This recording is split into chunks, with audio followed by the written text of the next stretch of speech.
Are you going to jump or are you going to hesitate this week? Because this week's astrology has actually quite a lot going on. We're starting the week off with Mars in Sagittarius making a square to Saturn and Pisces, which is why I'm titling this week's horoscope, Will You Jump? Because this is going to give you some hesitation about moving forward. And it's going to come from like the spiritual inside of you that feels hesitant to actually trust things. That's a huge part of this week. And we start this week off with the Mars-Saturn square. And then later through the week, we're going to have Neptune station direct. We're going to have Mercury make its third and final opposition to Uranus after this really long Mercury retrograde phase. Then we're going to have Mercury make its trine to Neptune. Then Mercury will enter Sagittarius and go back into detriment once more. Mercury's going to make a sextile to Pluto almost immediately after that. And then by the end of the week, we're going to have Mars make its square to Neptune, which also is going to give you a little bit of confusion. And by super late Sunday night, pretty much going into next week, we're going to have Mars ingress into Capricorn where it's time to lock the fuck in. So a lot of this week is going to feel like you want to explore, you want to move forward, but there is some internal hesitation. We're going to talk all about that in this week's horoscope. Welcome back to the astrology report, this time for, I almost said 12/8, December 8th through December 14th of 2025. My name is Kim White. If you don't know me already, I like telling you what's going on in the astrology and help you get through life. And I like talking about astrology. So if you're interested in that, make sure, you comment, you should just comment anyway.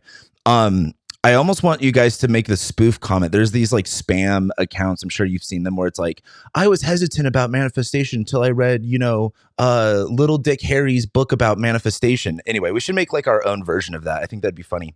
Anyway, this week is kind of interesting. We're just getting off of that full moon in Gemini.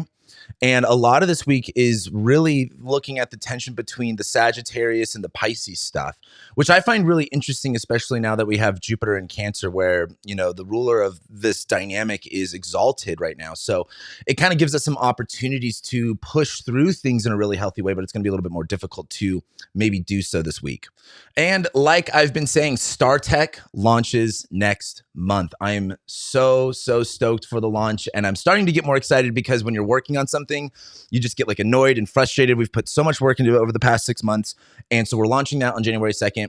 Go ahead and sign up for the newsletter in the description below. We'll also pin it as the comment. We're working on something special to send the people who are signing up for the newsletter. If you want to keep updated with that launch, make sure you go there. This is going to change the astrology game forever.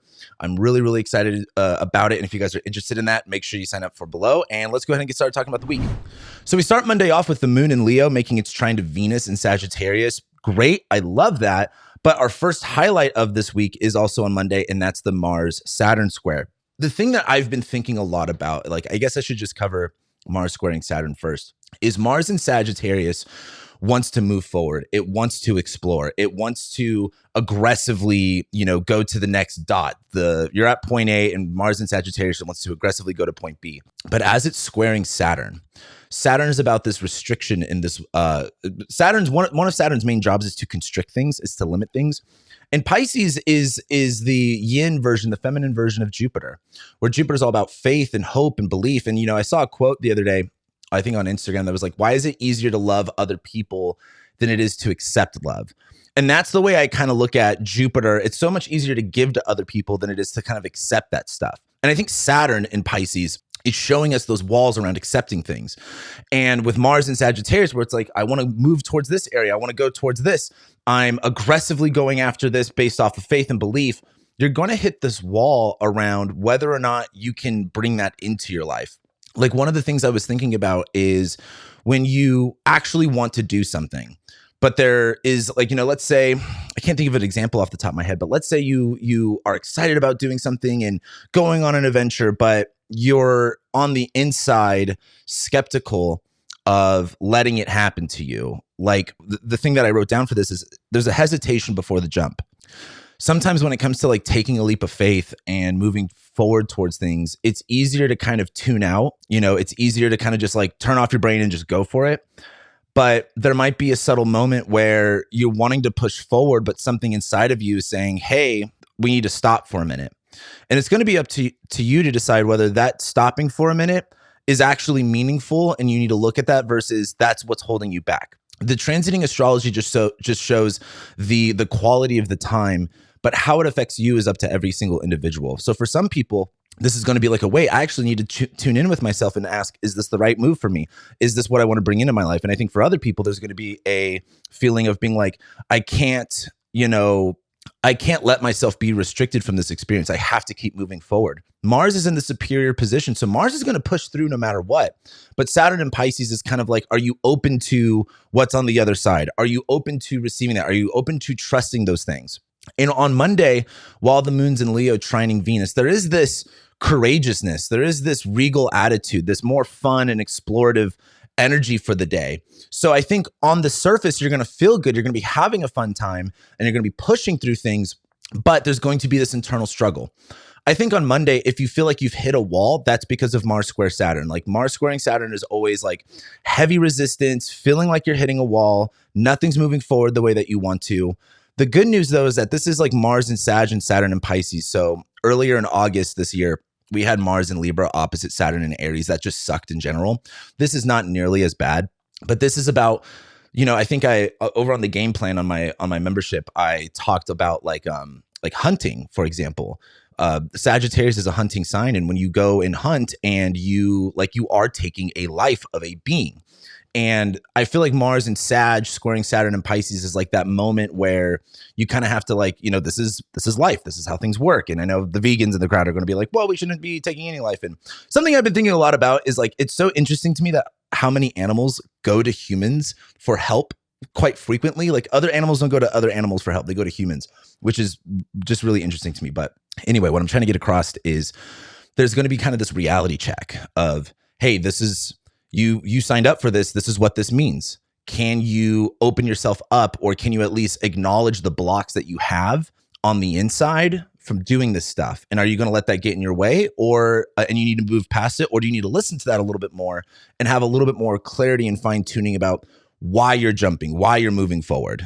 And so there's going to be some hesitation on Monday, and there's going to be some resistance and some blocks, and it's going to be up to you whether or not that's something for you to listen to or something for you to acknowledge and keep moving past. So then we get to Tuesday, and on Tuesday, the moon is going to be making its trine to Mars in Sagittarius, and then it'll square Mercury and Uranus essentially at the same time. Tuesday's also fun. I think the moon in Leo trining Mars in Sagittarius is very aggressively it's almost showing off in a way. But it's kind of like being proud of the hunt, proud of the kill. Like, look what I brought back from, the woods or whatever. But with the moon, the moon trining Mars is very energetic, very passionate. There's a lot of passion going on with all the fire sign energy right now. But as the moon makes that square to Mercury in Scorpio, this is going to be some sort of communication that, just triggers you a little bit. I'm trying to find better words besides triggered. I've been saying jarred a lot, and I got to quit the jarred thing. Like now, so we have take a shot every time Cameron uses a drug analogy, uses a hoarder's analogy, and says jarred. I gotta stop that one. I'm getting you guys too drunk. But the moon in Leo squaring Mercury in Scorpio is wanting to be recognized and seen. And it's kind of like have you ever shown off like your new clothes to your mom when you were a kid, or you like cleaned your room or rearranged your room, you want to show your parents and you're really proud of it, and they kind of just say like one little thing that gets under your skin, like it's just like that little tiny sensitive button. That's what the moon squaring Mercury in Scorpio is like. And as the moon then squares Uranus, it kind of just then ends up disrupting everything else. So I think with the moon trining Mars in Sagittarius, high passion, right? High energy. So I think we'll be a lot more sensitive than maybe we're anticipating. Have you ever been in a situation like that where you're actually super high energy and you're feeling good, but one little thing goes wrong and you realize how high stakes or how much emotion you put into something and how sensitive you were based off of like a little thing that changed? That's kind of the vibe on Tuesday. So I think on Tuesday, it's kind of like, don't let it get under your skin too much. Try not to have too many things that are your decision or your choice to like disrupt. Albeit Tuesday does have some disruptions and some communication that doesn't necessarily go all that well. Then we get to Wednesday, and I mean, it's like 1 a.m. The moon ingresses into Virgo. So we start the day with the moon in Virgo. We have Neptune stationing direct. We have Mercury going opposite Uranus for the third and final time. And then we have the moon later on in the late evening conjoining the South Node in Virgo and making a square to Venus in Sagittarius. So the moon going into Virgo, now we're getting hypercritical and we're getting hyper analytical. And, what's really fun about this is, I think a lot of people are way too negative about bad astrology, right? Like moon in Virgo, squaring Sag things, opposite Pisces things. You could objectively say the moon conjoining the South Node and going opposite Saturn is bad, right? But I find it as like a test or like a, there are times and places for things. And with the South Node in Virgo, this is not a time or a place for like being analytical and critical. And the moon's going to go into Virgo where we're going to naturally lean towards that. But as the moon makes its way towards the South Node, you kind of have to like stop being overly critical about the details. And that's just a challenge, but I think it's a good challenge. You know what I mean? It's kind of like when I was in high school, I broke my right arm and I couldn't write. And I had a teacher and he was a fucking asshole. And I told him, he was like, you got to write this, huge essay. I was like, I broke my right hand. I can't write. He's like, you got another hand right there. And I had to write with my left hand for like, I think like the last 3 months of school. And it was so shitty. So I kind of became ambidextrous from that. And I look back now and I'm like, what a fun challenge to like have to like write with my left hand. Like I didn't like that I had to write like English report or whatever, but it was more of like a fun challenge and it wasn't forever, but I learned a lot from that. Like I learned a little bit more control with my left hand. And as a drummer, that's really cool. Anyway, so the moon goes into Virgo. There's a little bit of critical of self and a little bit of being critical about yourself and especially like your ideas too. There is though with Mercury and Scorpio right now, a feeling of deep diving into things. We're going to talk a little bit more about that. The second thing I want to talk about though is Neptune stationing direct. And the thing that I wrote down is this is a mask off moment. And the other thing I wrote was like, no more fooling. The thing with Neptune is Neptune, I really dived deep into it when I was teaching about my the planets in my planets course on my website. And it seems to be about the overarching mythos and things around like media related to the current times. Like, for example, the Manifest Destiny era was a Neptune thing, right? It was a myth about, it was like, and when I say myth doesn't mean like lie, it means like story or somewhat of a promised story that can motivate people to do things or that can give them a perception about the world, right? And I've been thinking a lot about that with the planet Saturn being there. And with Saturn conjoining Neptune, there's this like distortion of reality, but at the same time, there's this like obfuscation of reality in terms of like, okay, in some respects, we don't know what's going on at all. I feel like that's where everyone's at in the world anyway. It's like there's so much shit going on and no one knows anything anymore. But at the same time, there is an opportunity. If you could distort your reality in any way, how would you want to distort it? Because that is what the opportunity is here. I think with Neptune being retrograde, though, it has us kind of review what this myth is for us. As Neptune stations direct, there's a little bit more clarity. For example, when you're doing color grading, if I have any videographers or video editors that follow me, great. But like how my video is laid out is I shoot in log, which log is a really flat surface. And then I have something called a LUT, which is essentially a filter that kind of brings out everything. And like this, I'm no video, like Parker isn't like doing a lot of color grading. Like this is just like a LUT I throw on my recording software. But if you go crazy with like, let's say you're on Instagram and you're doing the filters, you can kind of look at it too long and try to tweak it too much. And you realize you've gone too far. The colors look all weird. You look like you're posting from 2012 where the filters were really insane. I feel like that's the end part of Neptune retrograde versus Neptune stationing direct is kind of like, let's turn off all of the filters for just a second. And let's go back to the original photo, the original video, and tweak from there. I feel like Neptune being retrograde is just too many layers of saturation and distortion, and it just makes the image way too weird. With Neptune stationing direct, I don't want to say there's a level of clarity, but the confusion kind of goes away where you can start to kind of project more of what your myth is rather than being like overwhelmed by every little story or what the myth means to you or how the world is affecting you. It's the difference between like receiving it and putting it out. Like this is how I teach my astrology, and I'm working on like a couple different ways to frame this, but I think a lot about yin and yang, masculine, feminine, and in contrasts. And if a retrograde is about bringing it in, Neptune station direct is about pushing it out. So this is an opportunity to like not let the world or whatever's going on or whatever Pisces rules in your chart to like overwhelm you with confusion, but to actually make like statements or have clarity around how you see it and push that out, if that makes sense. You know, you can watch a movie and two people will have two different opinions about it. or let's use three opinions. One person could be really confused. What does it mean? I don't know. One person would be like, that's the worst movie ever. Another person could say, that was the best movie ever and it's changed my life. And now, we all have that main character syndrome where you walk out of the movie theater and you're like, you relate to one of the characters and you kind of like process it. That's how like Neptune Stationing Direct feels like. It's like you just got out of the movies and now you're able to maybe see your life a little bit differently. So I'm a big fan of it. But we do also have on Wednesday Mercury going opposite Uranus for the third and final time. The big thing is this is not our first rodeo. This is the third time. Like it's going to get brought up again with the moon in Virgo. So the moon's in Virgo and it's ruled by Mercury.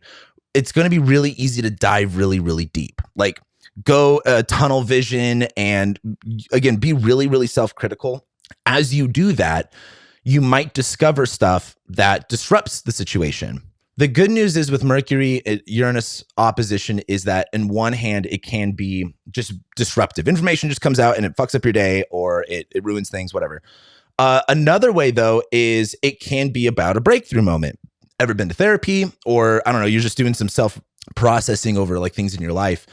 You get to a moment where something just clicks. And you have the opportunity to whatever memory you remembered or whatever thing you're processing. You have an opportunity for that thing to either make you spiral or to be like, holy shit, I've now identified that and I can now like liberate myself from that.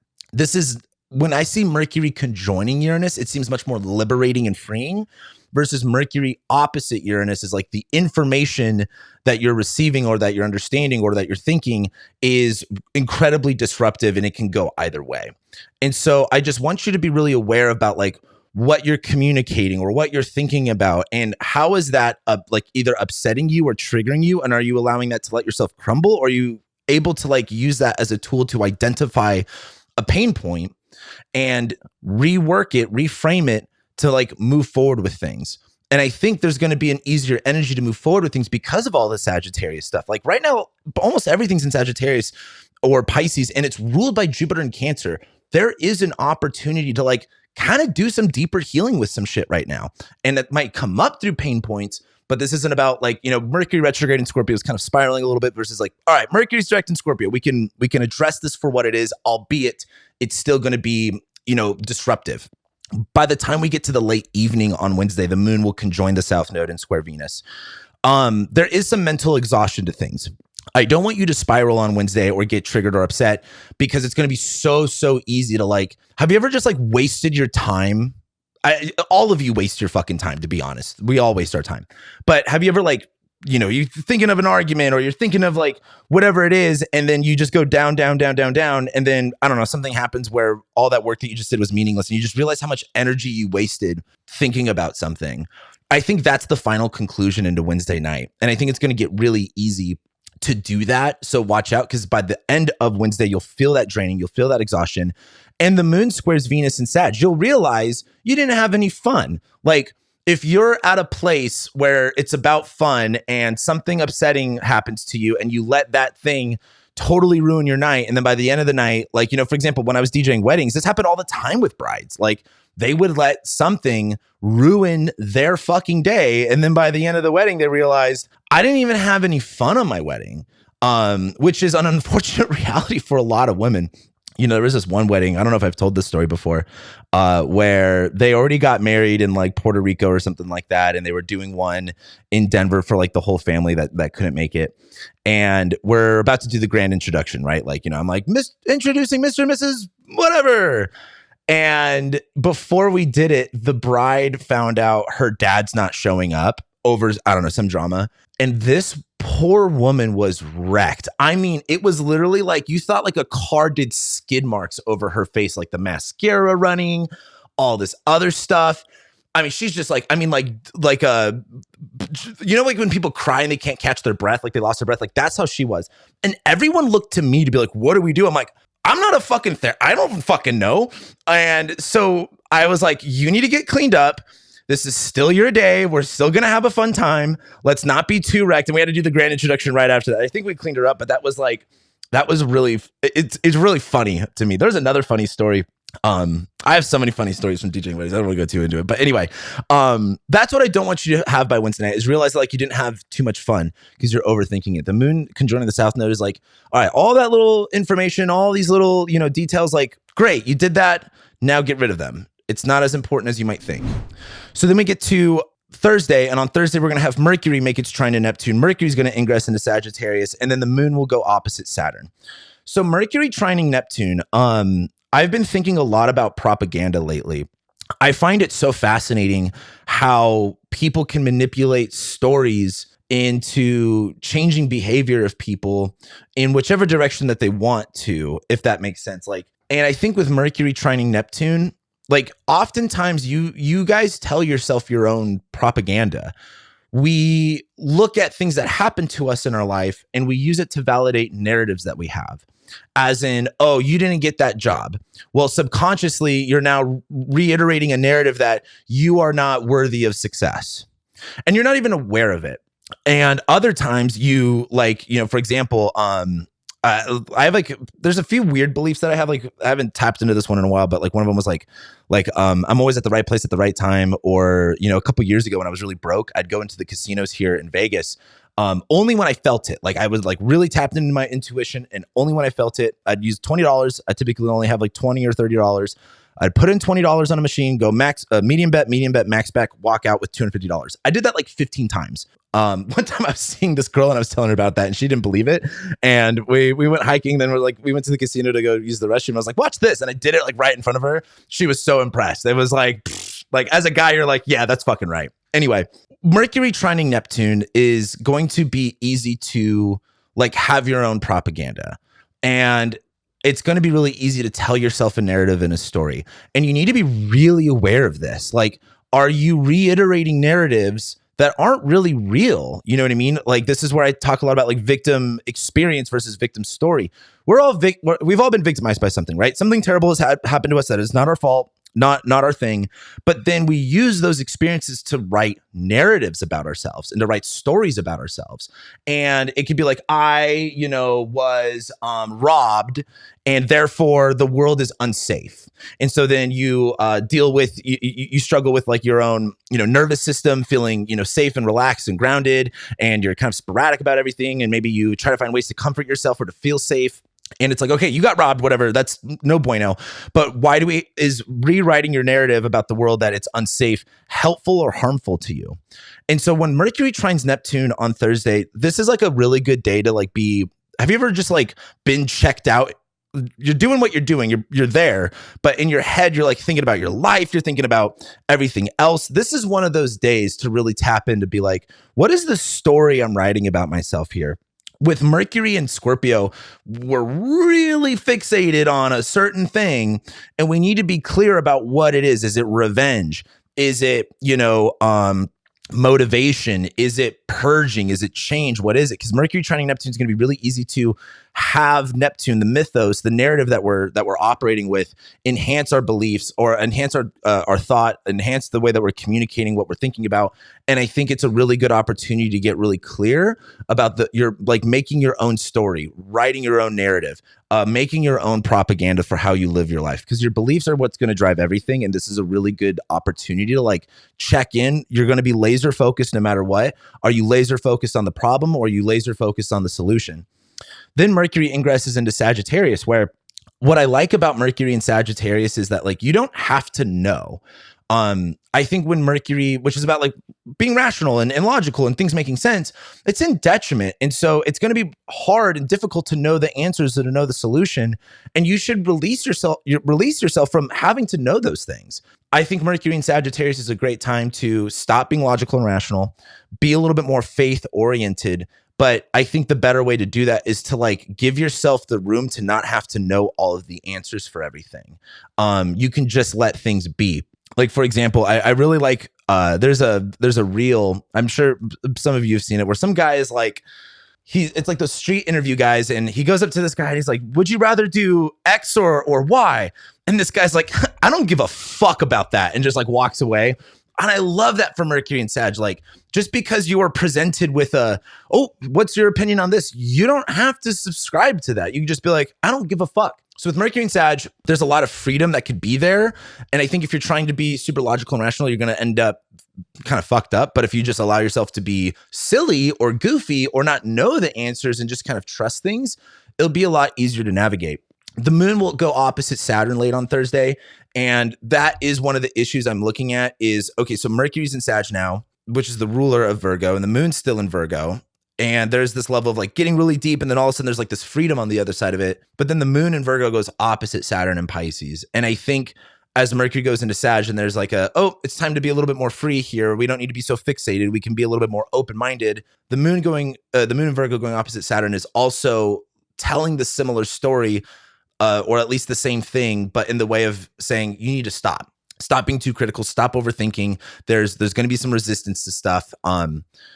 Saturn and Pisces, especially with Neptune and Pisces, is so like, what's going on? I don't know. You don't have to solve all of your problems or the world's problems today. You don't have to make it all make sense. And I think there's just something about Thursday evening with the moon going opposite Saturn. It's just like, hey, just stop thinking about it for right now. We get to Friday. The moon will be in Virgo. It's going to square Mars in Sag. It's going to trine Uranus. It's going to go opposite Neptune. Then the moon is going to ingress into Libra and sextile Mercury. Awesome. Friday morning sucks. Friday evening's cool. It sucks because the moon is going to be in Virgo squaring Mars in Sagittarius, which is always like it's kind of like wanting to go on an adventure, wanting to go on a road trip, and you feel like you need to pack more things or you need to have more details or every little T needs to be crossed and I needs to be dotted. So there is some you have to balance that, right? The moon is in the superior position. Like, let's say you're someone like me and I'm a Sag rising. I'm ready to fucking go no matter what. But like, if I'm with someone and they need these little specific things, kind of have to wait for them. Like, you know what I mean? I can't rush or force it. And I think that's what you kind of end up having to do with the moon in the superior position here. Just being like, hey, don't rush off too fast. And it might be annoying that you have to wait a little bit, but like maybe just double check some things, but don't go overboard. The moon trines Uranus and it goes opposite Neptune. Great. There's some sort of like, cool, we handled this, we handled that, and now we're ready to go. Not a big deal. The moon then ingresses into Libra and sextiles Mercury and Sag. I think you could just relax a little bit on Friday evening, especially with it making a sextile to Mercury and Sag. This reminds me of a road trip. You ever like done a big road trip and the second you get in the car, you're with someone and you like, I don't know, start a big conversation, you listen to a podcast, you guys talk about it. That's the vibe for Friday. So I really like that. And that continues into Saturday. I think Saturday is really good astrology. Mercury will sextile Pluto. That's our highlight of the day. And the moon will make a sextile to Venus. To be honest with you, I'm sure you guys are sick of me saying this, but like Mercury sextile Pluto, it's like, okay, whatever. I don't think it's that big of a deal.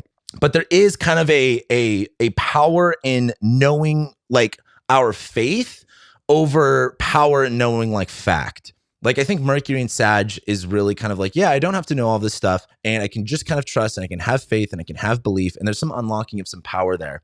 There is some kind of tribal stuff going on too with Mercury sextiling Pluto, like with Pluto and Aquarius, like, again, finding people with similar thoughts. Or again, what I've learned with a lot of Pluto and Aquarius is that's not even just like finding people, but finding ideas or collectives or what the internet would call communities, like online. Like, something I love about online is everyone will project an idea onto you and you might start to think about that, but then you'll finally find someone with the exact opposite one and you go like, okay, that's helping me see things through a different perspective.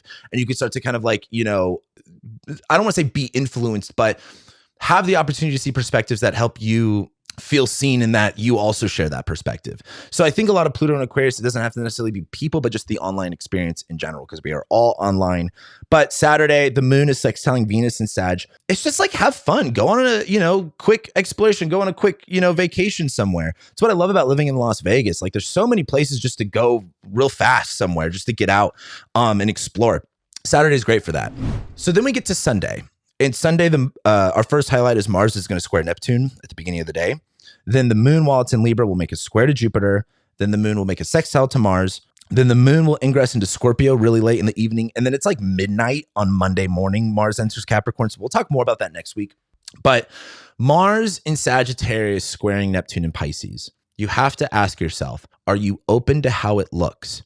I just talked about this on the game plan video, but one of the things when it comes to creating anything is if you are walking out of the studio, whether it's making music or drawing a photo or whatever creative stuff, I mean, even making a kid, if you're like, I mean, maybe now with gene editing, you can be like, let's give your mom's eyes, your dad's nose, your mom's lips, whatever, which is fucking weird. But you can't just like always have an idea about what it's going to look like.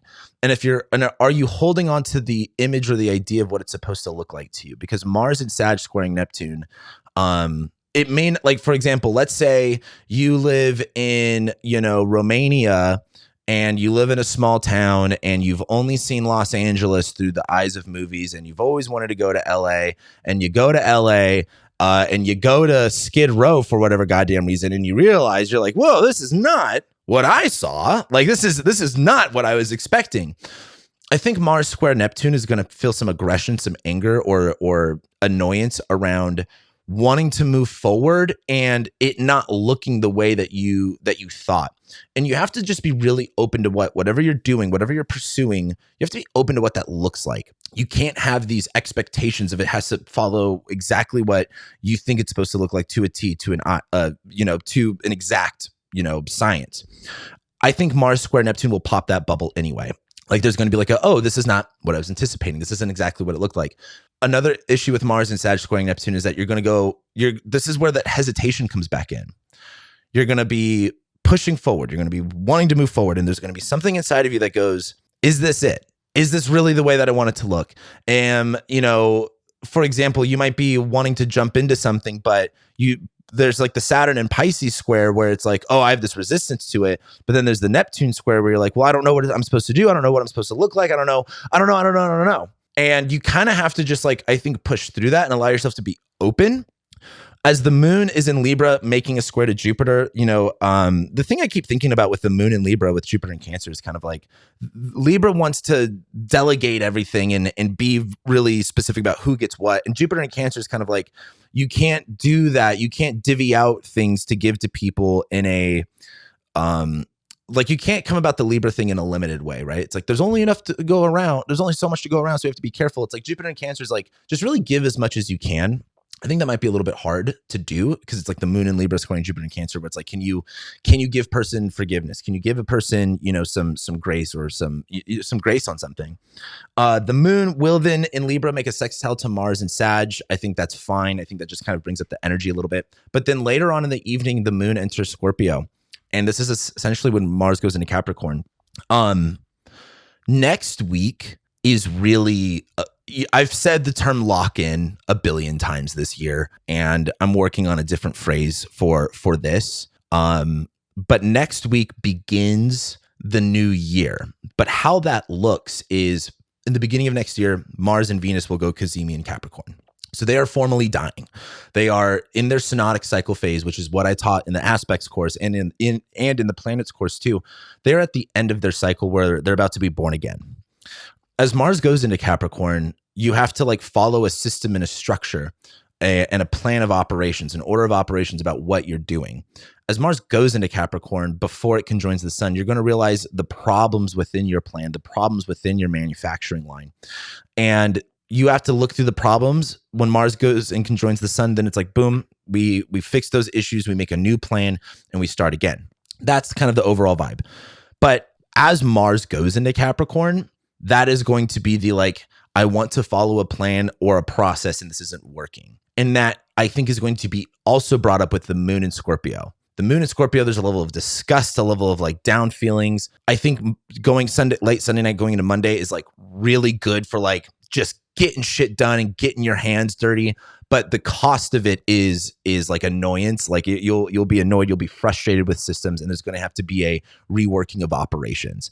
So I think late Sunday, go to bed before the moon goes into Scorpio. Otherwise, I think your mood's going to sour a little bit. But you're going to wake up Monday morning and feel kind of pissed, but in like a productive way. And that brings us to next week. Mars enters Capricorn next week. And this is really where the year 2026 starts to begin. And we get a lot of like that. I have a lot to say about Mars and Capricorn. Mercury leaves shadow next week. We're done with all that bullshit and we get to finally be free of that. The new moon in Sagittarius happens next week, which is all about What are we aiming for? What is the target? This is going to be the time to get your New Year's goals ready to go, which I've got something cooking up for you guys on that. The sun will make a square to Saturn. The sun will square Neptune. Venus will square Saturn. That's a little tough. And then we get the sun ingressing into Capricorn. If you made it this far, comment the race car emoji, whatever race car emoji. But like I said, when it comes to like planning your goals for 2026, I actually am cooking up something for you guys that I think we're going to do like a live webinar, and I'll let you guys know more about that probably next week. And so, yeah, comment below. Let me know what you're going through. Let me know what you feel, what you think. And with that being said, I'll be seeing you guys next week.